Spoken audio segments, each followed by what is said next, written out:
Yeah, Metallica, the Black Album. And so in the opening montage, you heard a clip from Enter Sandman, and now you're going to hear a clip from Unforgiven. Never shine, doing what I've shown. Never be, never see, won't see what might have been. What I felt, what I've known. Never shine, doing what I've shown. Never free, never me. So I dug the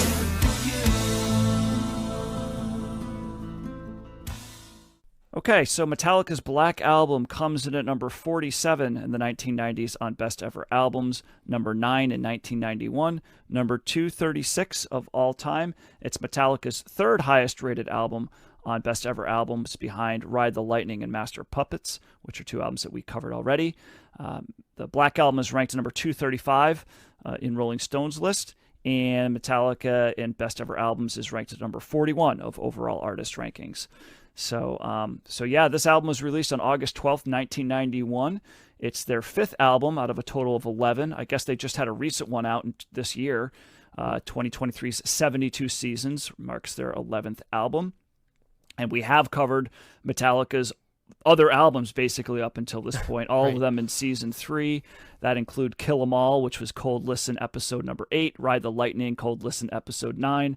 Master of Puppets was the proper episode, season 3, episode 20. And then we also covered And Justice for All on Cold episode number 16.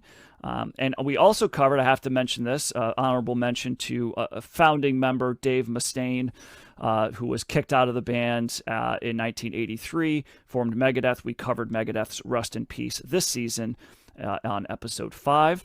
So we've done a lot of this type of iteration, either Metallica or an iteration of a breakoff from them. So the band was formed in 1981. We did a lot of bio on them already, I think, but just real quick, they were formed in 81 in Los Angeles by guitarist, vocalist James Hetfield and drummer Lars Ulrich. They also included guitarist Dave Mustaine and original bassist Ron McGovney, who was quickly replaced by Cliff Burton. And Mustaine, like I said, was fired in 83, replaced by Kirk Hammett. And Burton was unfortunately killed in 1986 during the band's bus flipped over several times, and he was killed in that accident, and then he was replaced by Jason Newsted. So he is on this playing on the Metallica record that we're covering tonight. So genres are, of course, heavy metal, thrash metal, speed metal, and hard rock. Artists that influenced Metallica include Black Sabbath, The Misfits, Deep Purple, Judas Priest, Aerosmith, Lynyrd Skynyrd, The Stooges, The Ramones, Motorhead, Iron Maiden, AC/DC, Led Zeppelin, and Queen. Contemporaries of theirs include Anthrax, Megadeth, and Slayer, which is the big four of thrash metal, as well as thrown in there is also Queensryche, Danzig, Pantera, Ozzy Osbourne, and Faith No More. And bands that they have influenced have been many, notably ones such as Deftones, Dream Theater, Killswitch Engage, White Zombie, Evanescence, Helmet, Mastodon, Biohazard, Disturbed, Lamb of God, Type O Negative, Korn, POD, and Gwar. I think maybe of all those bands I've heard 3 songs by. So I want to hear some of those bands. What's that? You hate some of those bands. Well, this because you're influencing them by a great band doesn't mean that your band's going to be great. But their highest charting single, I was surprised to see this, but then also not surprised after I thought about it, was 1996 Until It Sleeps, that reached number 10 on the Billboard Hot 100. And their highest charting album is a 6-way tie because they have 6 albums that hit number 1, including the Black Album, Load, Reload, Hardwired to Self-Destruct, Death Magnetic, and Saint Anger, which is basically all the albums since the Black Album all hit number 1. But the Black Album and Load both spent the most time at number 1, which was 4 weeks. This is a big selling album, fellas. This is right up there with some of the best ones of all time. I saw on Wikipedia it's ranked number 18 of all time best-selling albums, just ahead of Celine Dion's Let's Talk About Love and just behind the Beatles' One. And in December of 2019, Metallica became the 4th release in American history to enter the 550 week milestone on the Billboard 200. So it's basically just behind Pink Floyd's Dark Side of the Moon for having spent the most time on the Billboard charts. So sold massive amount of copies. And a couple of facts about this record. It was produced by Bob Rock, who the reason they wanted him on this record was because they liked his work on Motley Crue's Dr. Feelgood, and so they brought him along here. And it was kind of a contentious recording session. They actually there's a documentary you can see on YouTube, which I did watch. It's a two-parter. It's called The Year and a Half in the Life of, and it's basically the first half is them recording this album in the studio, and the second half is them taking this album on tour.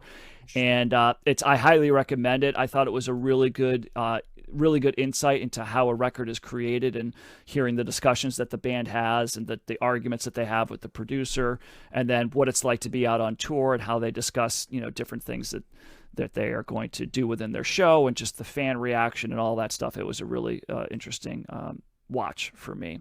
But Rock's, first time producing Metallica, and I guess in the past the band would record all individually, but he wanted them to all, record together as a band. So that was kind of a unique thing for them. During the production of this record, it was also difficult for some of the band members. Really, all except James Hetfield were going through a divorce with their wives, so there was that all happening at the same time, and there was a calculated effort. So there's a lot of Metallica fans, hardcore Metallica fans, start to lose interest in the band here, because this is definitely a change in their sound. The band it was a very calculated move to kind of go towards more simpler songs. They were kind of getting tired of doing longer drawn out songs with different movements, kind of more of a proggy sound, and they wanted something more straightforward and straight ahead. So some people feel like that Metallica sold out doing this record, but and reading the interviews from them, and at the time they were just like, they wanted to do something different. They wanted to prove that they could do music in a different way, and they wanted to be, they were kind of starting to feel inadequate as songwriters, and they wanted to take it in a different direction. So this is what they decided to do.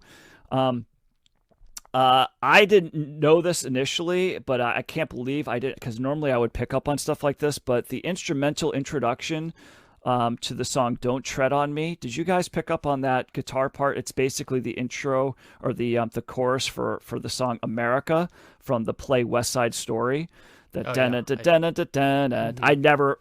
a very easily heard thing, and I never put two and two together on that, so I thought that was interesting.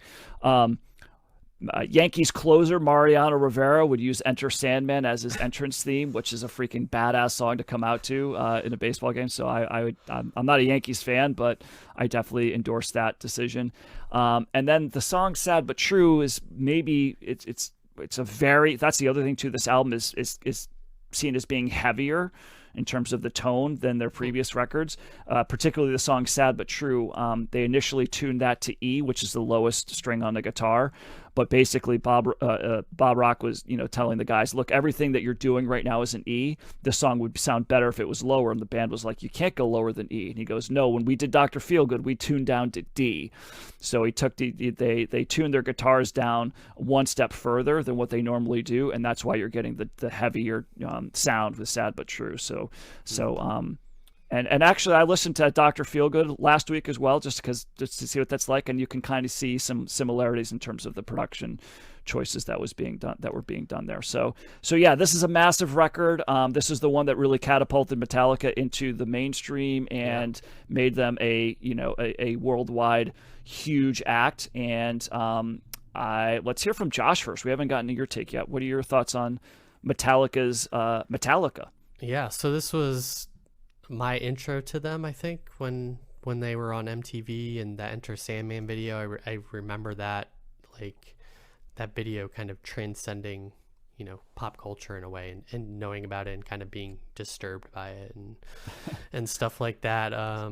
It's interesting going through, them chronologically, essentially hearing all their albums before this, because this does sound different than what we've listened to thus far. I I mean, there's a lot of very well-known songs on this album. In some ways, I think this is probably their. I mean, you said it. They sold a million albums, but this is probably their most well-known songs Many as well. million albums. Yeah, yeah. Like 30 something. Yeah. Enter Sandman, Unforgiven, Wherever I May Roam. Like all those songs are kind of like they've transcended metal in some way, and Yeah. as well.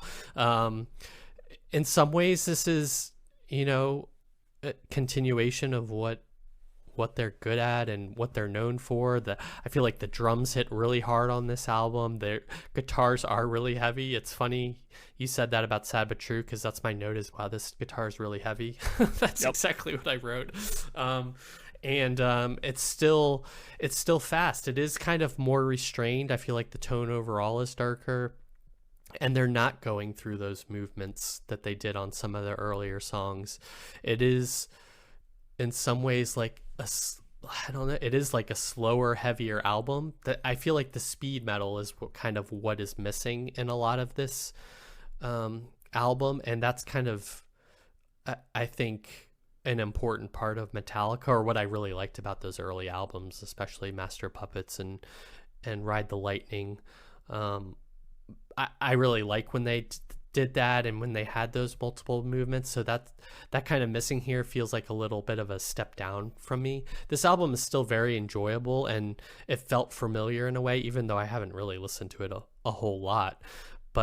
And there's still some sweet guitar solos, like on My Friend of Misery is the second to last track. And they always this is still like an extremely well done album, and I still feel like they're songwriting chops are here, and the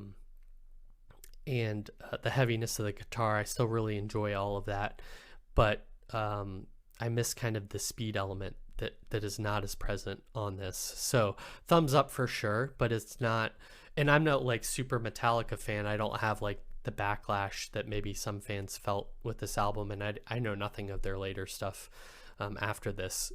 So and I did Go ahead, John. Sorry. I was gonna say I did add your documentary to the Combing the Stacks list on Letterboxd. Yeah, so yeah.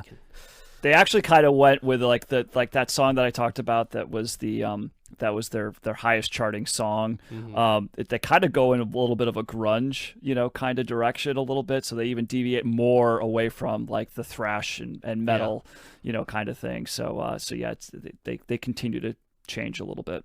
Yeah. And the other thing I guess of note is like what John said at the beginning of the show, where they played with the orchestra, the symphony orchestra. That was kind of the other thing I always remember. S&M. Yeah, and them playing some of these songs with all the strings and stuff behind them. And so that is just kind of a different direction than you think of traditional metal going in. And I appreciate that, but it's just not the same as the earlier album. So thumbs up for me. I'm interested to hear what you guys think about this. I think you have more of a relationship probably than I do. Well, this has always been an interesting album to me, because in some ways it really articulates how great Metallica is, and in other cases it's not in any way my favorite Metallica. And let me start by saying I'm not one of those people that thinks Metallica sold out doing this, because there's plenty heavy on this, there's plenty to like, and you can't just make, I guess you can make thrash metal your entire life, but for a band with the ambition and the talent that Metallica did, I think it's inevitable that they wanted to go in a different direction. So to me, they were never going to be built to play speed metal for 20 years. Yep. And there's nothing wrong with that as a career, but you kind of saw them moving to some degree in this direction with And Justice for All and some of the stuff they were doing before it. So let me start by saying I have no bias on that. I even didn't have biases when they reinvented themselves, with Saint Anger later, with a heavier, more like revisiting that, or some of the chances they took in the 90s. That was all fine by me. I think the interesting thing for me is on the positive side of this, you see some of the things that are really great about Metallica. James Hetfield's voice produced this way, he's such a powerhouse voice. It's an incredible voice. I mean, that's really, he's this fascinating mix of the soaring vocals of the Nwaba bands, right? Mixed with this hard grit of a different type of metal fused together. He sings so clearly too, is the other thing that really I think this style of production shows. The guitar I think is rock solid on this album.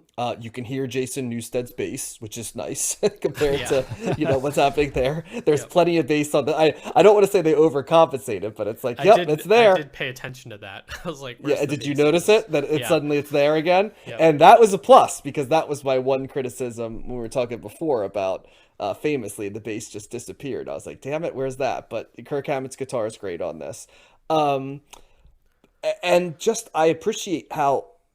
But the concept of regular people listening to metal is fascinating to me. Like, and I'm not talking hair metal. I'm talking like metal. And this is really where it crosses the Rubicon, where you can listen to Metallica if you're not into metal and say, oh, I like this type of metal. And some people would deride that, but I appreciate it because they're not making a much more watered down version of what they did before. There's a few more ballads. They're not playing thrash by any means, but these are heavy tracks. And I think one of the things that isn't realized is this version of Metallica fits very well with where like indie rock is growing, like the heavier rock that's coming. We covered Soundgarden last week, but Alice in Chains, Soundgarden, in many ways Metallica fits nicely in that sort of angsty lane of what that was. So it's kind of fortuitous that they were making this change while also that that the music itself was going mainstream with a harder edge than maybe it had in pop culture before. Maybe since the 70s was the last time we saw some of that bleed into pop culture. Now I will say two things I don't like. I hate the drum mix of this album. I hate the fact that Lars, I'm not a huge Lars fan as a drummer. I'm not anti-Lars, but I'm not a huge fan. And the drums I felt on every song are so far in front. It feels like every single song has like in the very front, and I'm just like, oh, I want this pushed back a little bit in the mix. So in the same way that the mix for Injustice for All, I'm like, how could the bass be mixed out of this? On this one, I'm like, why did they make the decision to put the drum so forward on all of these songs? And it's always been the thing I dislike most about Bob Rock's production on this. It's not that he made them more accessible or anything. It's that he made the decision to put that drum so far in front. It is in some ways, this is like hair metal production, and I am not a huge hair metal production guy, and it is a little bit clean at times. I know for some people that might be an attribute, and it's certainly the thing that broke them into the mainstream, so I can't begrudge them for it, and I know it was their decision to do it, but I do feel the best version of Metallica is rawer than this version of Metallica. And I do think in Chasing the Stars, which I give them credit for doing, in terms of the artistic merit of how they sound when they're at their most viable, I do feel they lose a little bit of what that is. And so that's my only complaint. It still is a thumbs up because there's good songs littered all over this album. There's 5 MTV singles on this album alone, which is remarkable. And there's some songs that are really great songs that have high relistability, like The Unforgiven is a really good ballad. But Metallica writes good ballads. There's 2 very good ones on this one. Nothing Else Matters. I mean, Enter Sandman is a classic. It's almost hard to... Enter Sandman is one of those songs that's hard to couch, like, how do I feel about this song? Because I've heard it a thousands of times, right? So it kind of goes from being a song you can process anymore to just a song that just exists in the world. But it's a great song, and it's a great video too. So yeah, thumbs up. But I do wish they had pushed the drums back in the production. It's a little bit of a barrier for me. Yeah, so I knew this album very well coming into today. This back in the day before I started getting CDs. Back in my tape buying days, there was a good period of time where it was basically like Use Your Illusion and the Black Album was just like regular listening material for me. So it was nice going back. It's been a while since I've listened to this album in full. I did write in my notes, and I would have said before you did this journey, and I knew how much you liked the earlier Metallica too, Matt, I would be like, this album was Metallica's attempt to reach Matt. Like his like bridge the gap, you know what I mean? Because it's hard, but also it's like a gateway clean. metal album in Yes. so Yes. many ways. Yeah. So like the 12-year-old version of you, it feels like it was written for you. Yeah. No, and I love it. And to me, this, I mean, this, you know, and I don't ascribe to be a metal guy, right? Like, I think I'm getting a better appreciation for it. Many times. Yes, many times. And I'll say it again. But this is my favorite Metallica album. I mean, this is kind of more in line with the musical styles that I gravitate towards more. Yeah. I hear everything that you guys are saying about really liking the thrash and the speed and the rawness, and I like all of those things. But to me, this is, you know, musically, this is a stronger album to me. It doesn't have the energy, perhaps, you know, and I don't necessarily need energy so much, but like the musicality, I think is more appealing for me on this. I will say that, like, I did like going back, you know, like I said, I haven't listened to this in a while, and I was reminded of how great these songs are, even the ones that have been like Enter Sandman, right? Like, that's just a song that's just been played over and over again. Yeah. And it's just, it's a song that I've taken for granted. It's just feeling like, yeah, it's a good song, right? But I really did like watching that documentary, because there's the scene in the very beginning, the opening scene is they're, you know, the Hetfield's just sitting down and they're in the studio and they're figuring the song out. And he's just playing it. And there was just something about watching them go through that. And then when Lars kind of kicks in with the drums, and I was just like, and how that intro builds into the rocking part, like when they're all playing together. I'm just like, what a great opening track. This is like up there as like one of the all-time great opening tracks. And I think I had a greater appreciation for that song. I definitely had a greater appreciation for The Unforgiven, which was a song that I remember back in the day wasn't one that stood out as being one of my favorites on here, but I think that that's definitely a standout track. It's interesting in reading about that song that they did a calculated thing with their ballads, because in the past, the heavier part would be in the chorus and the more like laid back part would be in the verses, and they purposefully did the opposite for The Forgiven. I was like, that's kind of a cool thing, because you totally hear that. It's like a Western song too.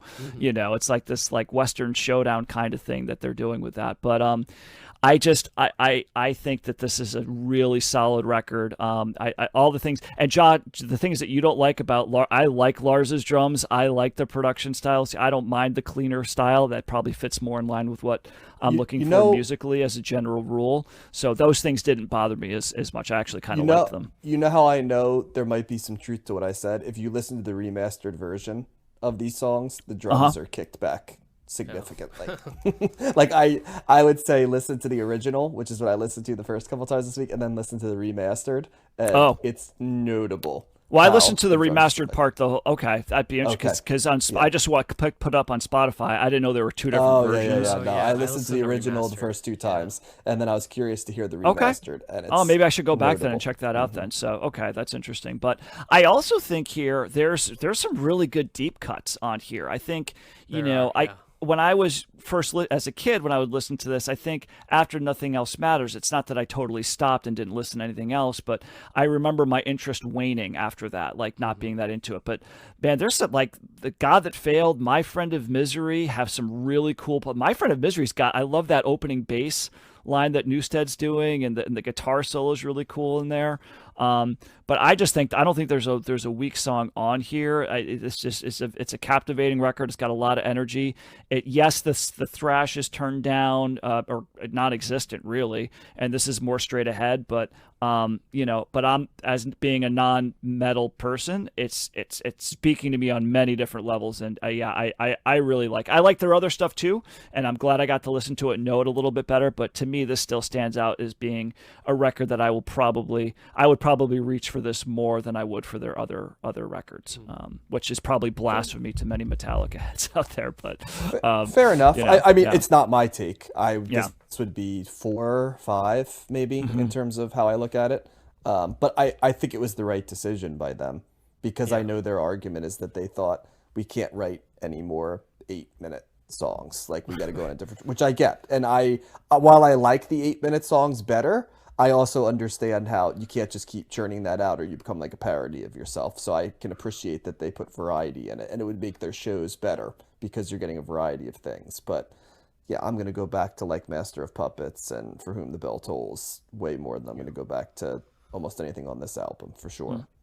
Yeah, of Wolf and Man, that's another song that I really liked. You named a lot of the other ones, Matt. Yep. And it's interesting you brought up Soundgarden too, because in some ways, I wasn't on that show, but that album is like as heavy as this album, and I guess the Venn diagram of metal and hard rock is like kind of, you know, getting thinner or overlapping more in the 90s with that sort of stuff. Well, and I just out of curiosity, because I'm like, wow, I wonder if I'm nuts, like in hearing the different stuff, right? Because you guys didn't hear it and stuff about the production and that. And so I started Googling and stuff. I found a thing and it said the first thing in it is, Bob Rock's first step was to encourage Metallica to use the drums to drive each song forward instead of lagging behind the guitars. So I'm like, all right, I wasn't nuts. Like this is a new variety. It's just so, it's the biggest difference in my opinion between the other albums and this one is the drums are just so aggressively, and even on the remastered version, they're still way up there. So, all right.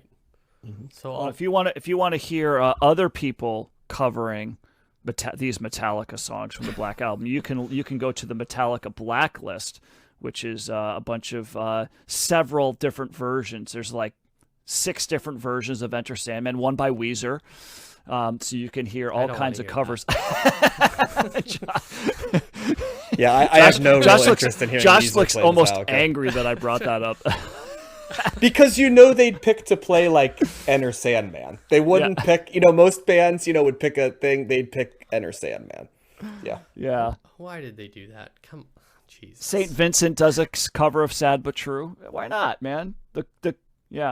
So yeah, I don't know go, if Josh. I want to hear any of those, but especially the Weezer one when you said that. Most of these bands I haven't heard of, but yeah.